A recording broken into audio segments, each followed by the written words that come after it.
गिलांचल times, हर खबर पर हमारी नजर।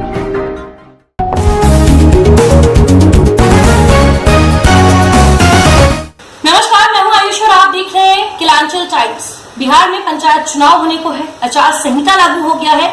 ऐसे में जितने भी प्रत्याशी हैं वो मैदान में निकल चुके हैं अपने अपने पंचायत की जनता को ये विश्वास दिलाने के लिए कि अगर उन्हें मौका मिलेगा तो वो आने वाले 5 सालों में विकास के लिए काम करेंगे। जब हम राजनीति की बात करते हैं, जब हम जनप्रतिनिधि की बात करते हैं, तो उसमें हमारे देश की जो आधी आबादी है यानी कि महिला, उनका भी बहुत बड़ा योगदान रहता है। देखा जाए तो जब महिलाएं जब क्षेत्र में निकलती हैं, जब मैदान में उतरती हैं और जब वो विकास की बात करती हैं, तो कहीं ना कहीं जो जनता के जो इरादे हैं वो और मजबूत हो जाते हैं। क्योंकि एक महिला जिस तरीके से घर चला सकती है, जिस तरीके से घर संवार सकती है, वो महिला अगर घर से बाहर निकल कर समाज संवारने के लिए निकल जाए तो कहीं ना कहीं उस समाज के लोगों को भी आश्चर्य होता है, भरोसा होता है और उस महिला को देख के बहुत चीजें सीखने को भी मिलती है। ऐसे में मैं अभी मौजूद हूँ खरौंदा जोठा पंचायत के खरौंदा गांव में और हमारे साथ यहाँ की भावी प्रत्याशी मौजूद हैं मधुलता देवी जी, और इनसे चल के जानते हैं कि आखिर इतना बड़ा फैसला इन्होंने लिया, मैदान में खुद उतरी हैं, जनसेवा के लिए आई हैं। पिछली बार भी इन्होंने चुनाव लड़ा था, दूसरे नंबर पे, दूसरे स्थान पे आई थी ये। लेकिन ऐसे में इस बार जनता से कितनी उम्मीदें हैं और क्या कुछ नया लेकर अभी आप मैदान में आई हैं, क्या कुछ नए मुद्दे हैं जिससे जनता प्रभावित हो, जनता को लगे, जनता विश्वास कर सके? क्या मुद्दे हैं वो? मुद्दे तो विकास का ही है और का जो मुद्दा है जी, वो तो हम साथ रह करके उन लोगों का मदद करना चाहते हैं। बिल्कुल बिल्कुल बिल्कुल। जो मेरे घर के बच्चे लोग हैं और अपना मुंह से अपना बड़ा है, हम क्या करें, मेरे बच्चे ही जवाब देंगे। मेरे सारे जो हैं बिल्कुल बिल्कुल, वो सभी चाहते हैं कि हम आगे बढ़े, मेरे बच्चे मेरे पीछे रहे। अच्छा, ये पूछना तो नहीं चाहिए, हाँ। लेकिन मधुलता जी आपकी उम्र कितनी होगी? 62। मतलब 62 की उम्र में हाँ। जब इन्होंने अपने पूरे घर परिवार को संवार दिया, हाँ। बच्चे नौकरी में चले गए, हाँ। नाती नतनी पोते सब हो गए, उसके बाद अब आप समाज सेवा के लिए आई हैं। हाँ। अपना पूरा जो पूरा आपका ये फेज है, ये उम्र का, ये पूरा आप समाज के लिए ले रही हैं। ऐसे में विकास की जब हम बात करते हैं तो विकास की बातें तो सब करते हैं, वादे बहुत कराते हैं, लेकिन जो आपकी पंचायत में जो मुख्य समस्याएं हैं वो क्या है? क्योंकि हर पंचायत की अपनी समस्या होती है, हर गांव की अलग समस्या होती है। ये वृद्धा पेंशन और इंदिरा आवास और क्या कहते हैं, ये जो शौचालय बना लिया है, ये घर घर सबको नहीं सुविधा हो पा रहा है। बिल्कुल, बोलते लोग कुछ है, करते कुछ है। तो मेरा भाई इसमें सबसे ज्यादा काम आगे बढ़ के किए हैं, तो हम बोले कि हम तुम्हारे साथ। बिल्कुल बिल्कुल। देखिए, इन्होंने एक बात सही कही कि जो योजनाएं बनती हैं, जो सरकार योजनाएं बनाती हैं, वो आम लोगों के लिए बनाती हैं, गांव में रह रहे लोगों के लिए बनाती है। लेकिन जो गांव के मुखिया होते हैं, जिला पंचायत सदस्य होते हैं और जो वार्ड परिषद के लोग होते हैं, इन सभी की जिम्मेदारी होती है कि उन्हें जमीनी हकीकत पर उतारा जाए, हर घर में वो सारी योजनाएं पहुंचे। लेकिन ऐसे में जो हमारे जनप्रतिनिधि हैं वो एक बार चुनाव जीतते हैं और 5 साल पता नहीं कहाँ लापता हो जाते हैं कि जो जनता है वो त्राहिमाम होती है, 5 साल बाद फिर से भरोसा करती है। ऐसे में आप एक अच्छे विजन के साथ बाहर निकली हैं, आप समाज सेवा के लिए निकली हैं, विकास के लिए निकली हैं। तो गरीब, आपको क्या लगता है ये कितना चैलेंजिंग होगा आपके लिए? क्योंकि बतौर महिला इतना ये चुनौती है मेरे जी, बहुत बड़ी चुनौती है, वो तो है, और ये करके दिखाएंगे। परिवार का कितना सपोर्ट है? क्योंकि जो सारे परिवार, गांव समाज सबके सपोर्ट है, पूरे गांव का मेरे सारे बच्चे बैठे हैं यहाँ, सबसे पूछिए। जी जी, सबसे बात कीजिए। मैं हमेशा कहती हूँ, मैं आपको एक चीज में बोलना चाहूंगी, मैं हमेशा कहती हूँ कि जब एक महिला शिक्षित होती है और जब एक महिला समाज कल्याण के लिए बाहर निकलती है तो उससे पूरा समाज शिक्षित होता है। भले एक पुरुष कमाई करके घर चला ले, लेकिन जब एक महिला काम करती है, जब महिला शिक्षित होती है, तो उससे सिर्फ घर नहीं पूरा समाज शिक्षित होता है, रोशन होता है, और आप वही कर रही हैं। जी, आप विकास की बात हम कर रहे थे। आपके घर जब मैं आ रही थी, रास्ते में पूरा सड़क टूटा हुआ है, गड्ढे में सड़क था, सड़क में गड्ढा नहीं था, बहुत गंदगी आसपास। वो किसी ने मेरे प्रति मने हम घर से बाहर ना जा सके आसानी से, इसलिए वो किसी ने करवाया। ऐसी चीजें भी हो रही हैं। हाँ, चारों तरफ से मेरे रास्ते बंद कर दिए, लेकिन फिर भी हम घुस जा रहे हैं। तो इससे आपको तो तकलीफ होती है, आपके आसपास किचन में हम चल लेते हैं, हम भी किसान की बेटी हैं। बिल्कुल बिल्कुल, इरादे पक्के हैं। हाँ, इरादे पक्के हैं। सही बात है, जब इरादे पक्के हो तो कदम नहीं डगमगाते और वही इनका कहना है कि इनके इरादे पक्के हैं। हमारे साथ इनके पति हैं जो इनके सबसे बड़े सपोर्ट सिस्टम है, क्योंकि कहा जाता है जब पुरुष क्या कहते हैं सक्सेसफुल होते हैं तो उनके पीछे एक महिला का हाथ होता है, लेकिन जब एक महिला सक्सेसफुल होती है तो उसके पीछे पूरे परिवार का हाथ होता है। आप परिवार के मुख्य सदस्य हैं, उनके पति हैं। चुनाव जब सर पे होता है तो दिन भर बाहर आना जाना होता है, बहुत टाइट शेड्यूल होता होगा, ऐसे में उनके साथ साथ आपका भी बहुत काम बढ़ जाता होगा, तो कैसे मैनेज करते हैं दोनों पति पत्नी इस उम्र में, क्योंकि उनकी 62 साल उम्र है, आप भी सीनियर सिटीजन की कैटेगरी में आते हैं, उसके बाद भी डोर टू डोर जाके जनता को विश्वास दिलाना, वोट मांगना कितना टफ होता होगा? कोई टफ नहीं होता है, जज्बा ही तो कड़ा मौका है। लक्ष्य को पाने के लिए जो भी करना पड़ता है यह तो पहले ही सोच लेना पड़ता है ना। जब वो क्षमता है तभी तो मैं चुनाव लड़ रहा हूँ, ये मेरी पहली चुनाव तो है नहीं। पिछली चुनाव में मैं लड़ा और उसमें मेरा सेकंड पोजीशन रहा। कुछ लोगों के झूठ बोलने पर या नहीं मिला, कहा कुछ किया कुछ, तो मैं द्वितीय स्थान पे चला गया। जी जी जी। इसलिए मैंने सोचा कि जब दूसरे स्थान पर मैं आ जाऊं, इसका मतलब है कि रुझान मेरे तरफ है। इसी रुझान को मद्देनजर रखते हुए पुनः मैंने इसमें प्रवेश किया है और पूर्ण विश्वास के साथ ये कह सकता हूँ ये चुनाव में जीतूंगा। अच्छा, पिछले चुनाव में आप दूसरे स्थान पे थे जी। पिछले चुनाव से कुछ सीखा आपने? क्योंकि बिल्कुल बहुत कुछ सीखा है और उससे संभल के चल रहा हूँ। जी जी। This is but natural.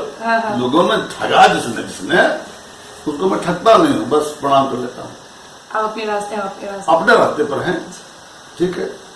अच्छा, जब हम विकास की बात करते हैं, अभी मधुलता जी ने बताया कि विकास में बहुत चीजें होती हैं।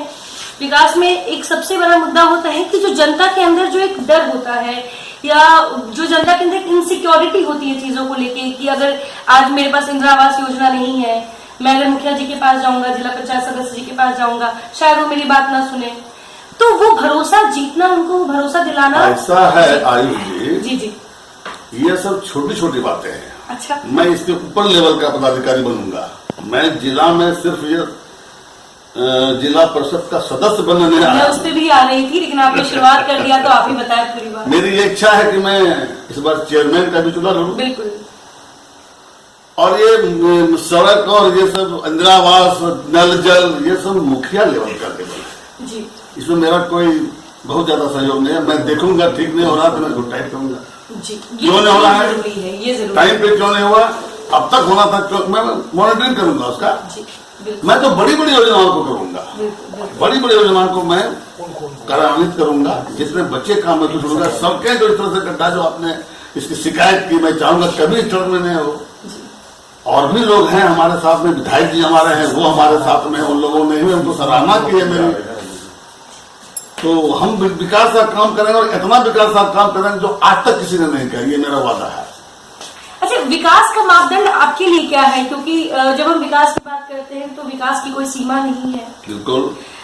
सिर्फ बिजली, सड़क, पानी ही विकास नहीं है। नहीं है, उसमें स्वास्थ्य केंद्र भी आता है, शिक्षा भी आता है, रोजगार भी आता है, बहुत सारी चीजें आती हैं। उसी में से चुनने की क्षमता होना चाहिए नेता में, और प्रायोरिटी किसको देंगे ये डिपेंड करता है नेता पर।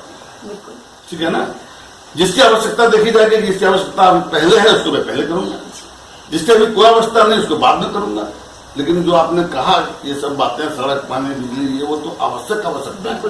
मैं अभी जयपुर गांव में गया था, माथे पर लोग लोटा ये हरिया लेके घूम रहे थे। हमने कहाँ से आ रहा है, बोला इसमें देखिए ना ये खड़ा कर दिया है नल जल का, इसमें पानी आता नहीं, हम लोग ढो के आते हैं वहां से। मैं उसको प्राथमिकता दिया, मैंने वचन दे दिया है कि जब जीतूंगा तो सबसे पहले ये पानी की व्यवस्था, जो पानी रहते हुए लोगों ने बना के एक नमूना काट रखा है, लेकिन उससे कुछ प्राप्ति नहीं हो रहा, तो मैं सबसे पहले समाधान करूंगा। ये जिसकी बात कर रहे हैं ये नीतीश कुमार का ड्रीम प्रोजेक्ट था। जी हाँ, हमारे बिहार के मुख्यमंत्री ने 2015 में 7 निश्चय की बात की थी, जिसमें एक नल जल योजना भी है। और मैं आपको बता दूं 2020 विधानसभा चुनाव जब मैं कवर कर रही थी, उस समय न जाने कितने गांवों से जो शिकायत आप अभी बता रहे हैं कि लोगों को होता है कि नल जल के नाम पे उन्होंने सिर्फ लगा दिया है, पानी नहीं सप्लाई आ रहा है, कहीं ढह गया, कहीं टंकी फट गया, लोगों का घर ढह गया, ऐसी चीजें विधानसभा चुनाव में भी सामने आई थी। और ये जो बातें कह रही हैं जमीनी हकीकत है, क्योंकि जब हम जमीन पे आते हैं, जब मीडिया वाले गांव जाते हैं, गांव घूमते हैं, तब उन्हें दिखता है कि जो बातें राजधानी पटना में बैठ के बड़े बड़े अधिकारी और बड़े बड़े नेता कह रहे होते हैं, हमने ये करवा दिया, वो करवा दिया, लेकिन जब सच में हम जमीन हकीकत देखते हैं, फैक्ट देखते हैं, तो फैक्ट चेक में हमेशा कहीं ना कहीं जो कमी रह जाती है वो खटकती है कि ये नहीं हो पाया और कहने के लिए बहुत बातें हैं। अच्छा, अगर आप जीतते हैं, जनता भरोसा करती है, तो वो कौन से मुख्य काम है जिनको आप पहले प्राथमिकता देंगे और आप 5 सालों में चाहेंगे कि वो आप पहले कदम करें? जो मानव की मूल आवश्यकता है, जैसे मैंने कहा ना, पानी जिसको लोग ढो के लाते हैं, बिल्कुल, उसकी सड़क जहां पर गड्ढे में आपको आना पड़ा, वो मेरे लिए संभ्राम की बात है। मुझे भी उसको बहुत पहले ही करना चाहिए था, लेकिन अब इसमें चुनाव में जब आचार संहिता लग जाती है तो कोई काम नहीं कर सकता। वो भी मैं जो करने जा रहा हूँ वो भी मैं डर के कर रहा हूँ, क्योंकि सरकारी माल के उठाऊंगा, सरकार के इंजीनियर से परमिशन लिया है मैंने, ये आपको करना चाहिए था, लेकिन आपके अधिकारी अभी जेल में है। आखिर वो जेल में क्यों गया? कुछ तो कारण होगा, उसका समाधान मैं करूंगा। इस तरह की जो भी मूल आवश्यकताएं होती हैं लोगों की, वही मैं सबसे पहली प्राथमिकता उसी को दूंगा, तभी लोग संतुष्टि का आभास होगा उनको। वरना तो ऐसे लोग आते जाते कर ही रहे हैं। हमारे यहाँ के तीन बार विधायक बने हुए यहाँ के लोग हैं, कंटिन्यूअस 3 बार के वो विधायक हैं जिनको यहाँ की 90% जनता पहचानती नहीं है और अभी तक देखा भी नहीं है। ये मैं दावे के साथ कर रहा हूँ, कोई अगर कहे तो मैं उसका नाम लूंगा, कभी नहीं लूंगा मैं इस पर। 15 साल जिसने इस पद को पकड़ा, उसने एक भी काम नहीं किया और 90% जनता उसको पहचानती तक नहीं है। और वो हमको कहता है, हमने कहा क्यों किया? मजबूरियां उनकी थी, कुछ होती है मजबूरियां लोगों की। विधायक बनने के बाद कौन मजबूरी हो जाती है बंगले में बैठने की? विधायक बनने के बाद की बात नहीं है, विधायक बनने की बात की ये बात नहीं है। ये जो मैं कह रहा हूँ ना, ये विधायक बनने की बात नहीं कर रहा हूँ। विधायक भी जो बनते हैं, विधायक ने भी क्या किया? अभी के विधायक तो जीत के आने के बाद उन पर कुछ बेमतलब का तोहमत लगा दिया गया, थोड़ा वो परेशानी में, थोड़ा वो कोरोना के शिकार भी हो गए बेचारे, लेकिन अब वो स्वच्छ है, वो काम करेंगे। पहले विधायक ने जो किया तो वो मुंह देखा काम करते हैं ना। अरे वो तुम्हारा कोई रिश्तेदार नहीं है, पूरा कोई नातेदार नहीं है, हमारे क्षेत्र की जनता को परिवार मानना है, तब तो आप बराबर से काम करेंगे। अब किसी को दिखाने के लिए आप कुछ कर दिया, कहीं कुछ नहीं हुआ, ये नहीं होना चाहिए। सिमिट्री होना चाहिए। आप 19-20 कर सकते हैं, आप 18-20 कर सकते हैं, ये तो यहाँ 10-20 का सीधे फर्क है। बिल्कुल बिल्कुल।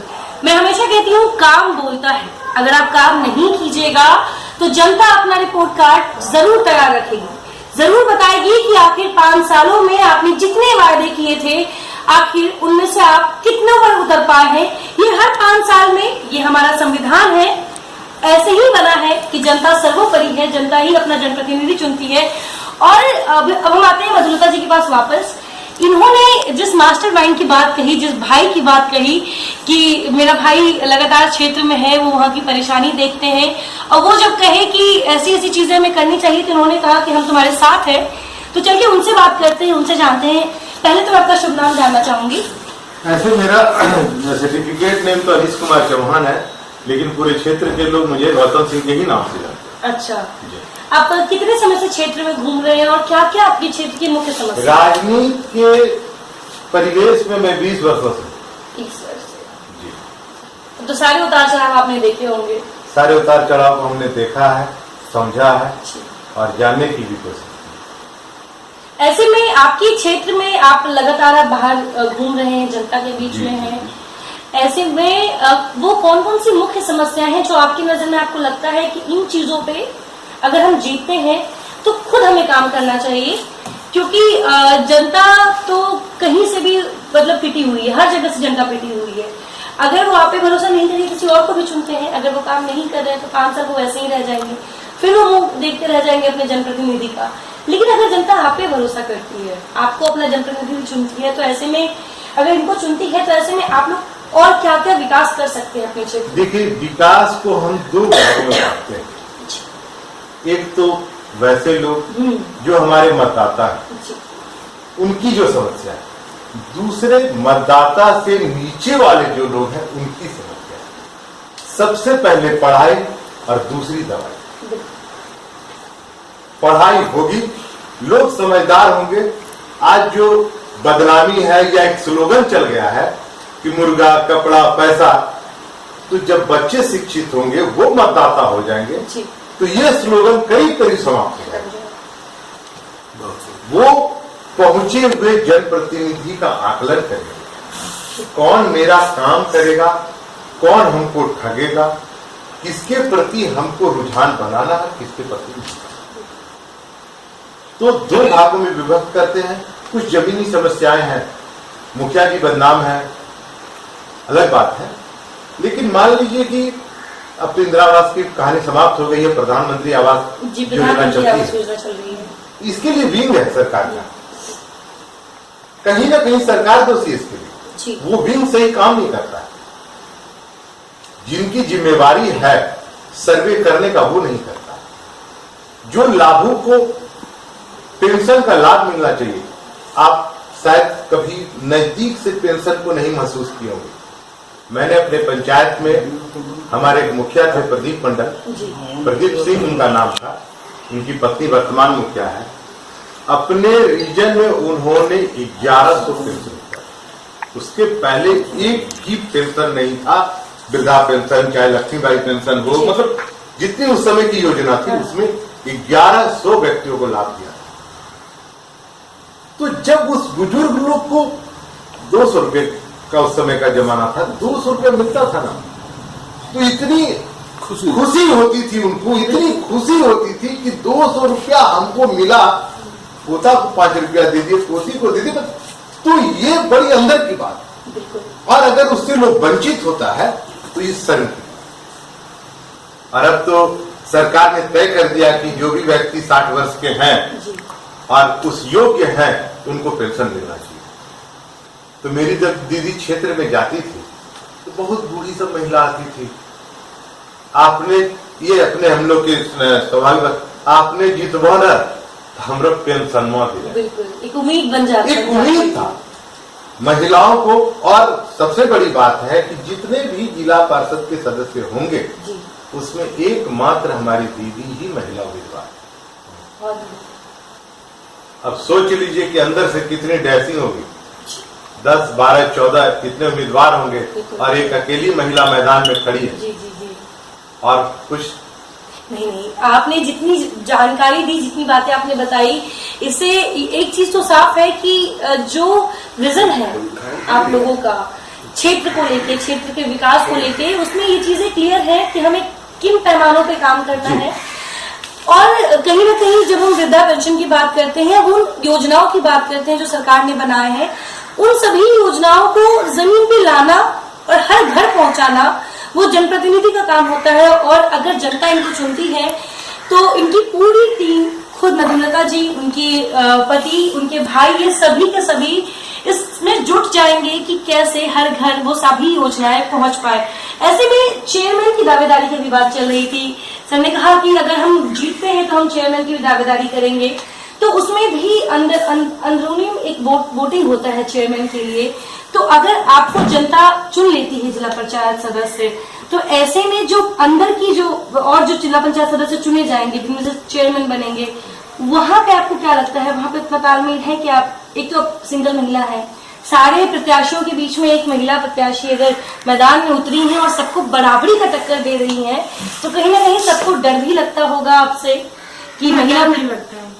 आपसे सबको लगता होगा ना? हाँ, हमसे सबको लगता, क्योंकि आप अकेले सबको अगर टक्कर दे रही है मैदान में, एक महिला प्रत्याशी, जहाँ 13 प्रत्याशी मैदान में उतर के एक दूसरे से मुकाबला नहीं कर पा रहे हैं, आप सबको मुकाबला दे रही हैं। तो ऐसे में जब चेयरमैन की दावेदारी होगी तो ये चीजें आप पहले से उन लोगों को बता रखी हैं कि हम चेयरमैन की दावेदारी करेंगे? बिल्कुल सबको बता रखी है, सबको। हाँ। तो बस देरी है जनता की, जनता क्या चुनती है उस बात के लिए। अच्छा, जाते जाते बहुत काफी लंबा वीडियो चला गया है हमारा, जाते जाते हमारी जनता से, जो हमारे व्यूअर्स हैं, जो आपकी जनता है, उनको आप एक आखिरी क्या मैसेज देना चाहेंगे ताकि वो आप पे भरोसा जता सके? जो भी हमारे माध्यम से आप तक पहुंच रहे हैं, उनको आप एक लास्ट मैसेज क्या देना चाहेंगे? उनकी जो भी कमी है सारे पूरा करेंगे सब, हाँ, सारे कमी पूरा करेंगे, हर तकलीफ में साथ हर रहेंगे। तकलीफ में साथ रहेंगे। लोग कहते हैं कि छाता ले लीजिए, बारिश हो रही है, हम नहीं, छाते की दरकार नहीं है। मेरे बच्चे, बूढ़े बुजुर्ग जो भी हैं वो भी हैं, तो हम क्यों नहीं घूमेंगे, हम भी साथ रहेंगे, जरा भी जोर से बोल रहा है। बिल्कुल। जब तक अगर एक जनप्रतिनिधि, क्यों पंचायत चुनाव होता है, क्यों इसलिए होता है ताकि उस पंचायत के अंदर के ही लोगों को वो मौका मिले कि वो जनप्रतिनिधि बने, और जो जनता है उनको अपनी बातें का बताने के लिए, शिकायतें बताने के लिए राजधानी पटना जाके मुख्यमंत्री के दरवाजे खटखटाने की जरूरत नहीं होती है, अपने पंचायत के जनप्रतिनिधि से बात करने की जरूरत होती है। ऐसे में जब जनप्रतिनिधि के इरादे इतने पक्के हो, अगर उन्हें ये पता हो कि हमें अपनी जनता के लिए क्या काम करना है, कैसे उन्हें वो सारी सुविधा पहुंचानी है, तो कहीं ना कहीं जनता भी बेफिक्र हो जाती है अगर सही जनप्रतिनिधि बनते हैं तो। और ऐसे में उम्मीद पूरी है, और किलांचल टाइम्स की तरफ से भी आपको ऑल द वेरी बेस्ट कि आप अभी क्षेत्र में लगातार घूम रही हैं, देखिए कि क्या रिस्पॉन्स आता है। लेकिन ऐसे में किलांचल टाइम्स की पूरी टीम अभी इनके क्षेत्र में भी घूमेगी और आपको बताएगी कि क्षेत्र का क्या हाल है, कितना विकास हुआ है, और ऐसे में जब 5 साल बाद जनता वोट देने जाएगी तो उनके मुद्दे क्या होंगे।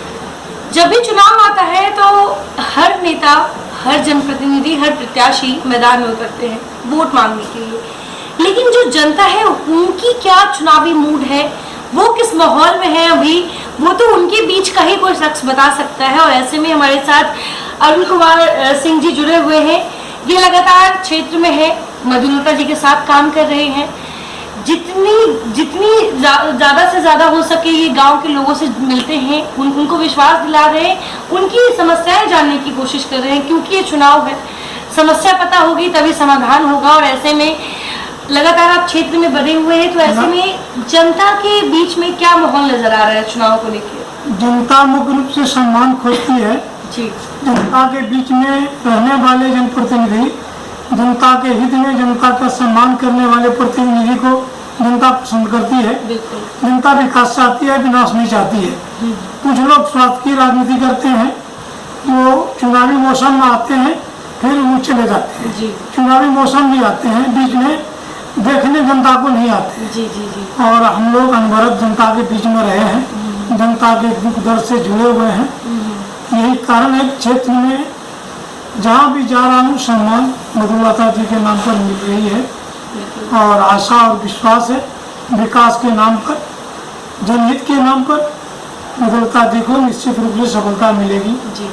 ये विश्वास है। इसी लगन और विश्वास निष्ठा के साथ हम लोग अनवरत क्षेत्र में लगे हुए हैं, और क्षेत्र की जनता से रूबरू होकर के उनकी समस्याओं को सुन रहा हूँ, और विकास में क्या बाधक है, क्या कैसे बाधा दूर हो सकती है, इसका अनवरत प्रयास कर रहा हूँ और करता रहूँगा। इसी संकल्प के साथ चुनाव मैदान में हूँ मधुलता जी के साथ। जी जी जी। इन्होंने एक बात सही कही, जो नेता है अगर उनके अंदर स्वार्थ आ जाता है तो फिर सेवा की भाव नहीं रहती है, और अगर नेता स्वार्थी हो जाएगा तो सेवा कहाँ से करेगा, वो जन नेता कैसे कहलाएगा, जन सेवा कैसे होगी। ऐसे में अगर कोई प्रत्याशी मैदान में इस स्वभाव से उतरे हैं, ये सोच के उतरे हैं कि उन्हें सेवा करना है, उनके अंदर स्वार्थ नहीं है, तभी वो पूर्ण रूप से जनता को अपने आप को समर्पित कर पाएंगे। और ऐसे में उन्होंने ये चीज सही कहा कि हमें ये भी देखना है कि जनता तक वो योजनाएं, वो सुविधा पहुंचने में आखिर बाधक क्या क्या है, क्योंकि सिस्टम तो पूरी बनी हुई है, लेकिन जनता तक वो चीजें पहुंच रही है, नहीं पहुंच रही है, जो बाधक है उसमें, जो रुकावट है, उसका पता लगाना बेहद जरूरी है। फिलहाल बने रहिए किलांचल टाइम्स के साथ। धन्यवाद। किलांचल टाइम्स, हर खबर पर हमारी नजर।